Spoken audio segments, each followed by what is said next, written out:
আজকে তো অনেকদিন পর আমাকে মা রান্না করতে বললো, কারণ মা একটু কাপড় ধুচ্ছে, রান্না করতে পারবে না। তার জন্য আমি সকালবেলায় তো রান্নাটা বসিয়ে দিলাম, ভাত বসিয়েছিলাম আর নিয়ে এসেছিলো কাতল মাছ।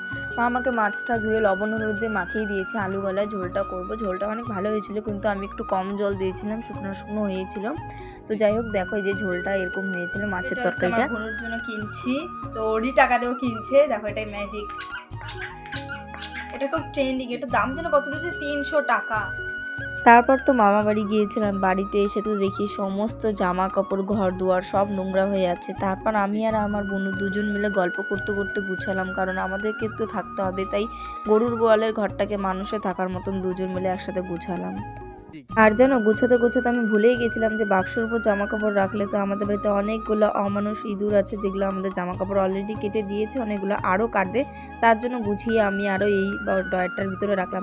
তারপর সন্ধ্যাবেলা তো এখানে ফুচকা এসেছিলো, ওখান থেকে তো চাট নিয়ে আসলাম। আমি বুনু মা আমরা তিনজন মিলে খেলাম। তারপর সেটা খেয়েও তো পেট ভরলো না দেখে আমি চিকেন পকোড়া সঙ্গে চাউমিন খেলাম। আর 25শে ডিসেম্বরের আসার আগেই তো আমরা 22শে ডিসেম্বরে কেকটাকে কাটিং করে খেয়ে নিলাম। তো যাই হোক, কেমন লাগলো তোমাদেরকে? ভালো লাগলে একটা সাবস্ক্রাইব অ্যান্ড লাইক করবে। Tata, bye bye.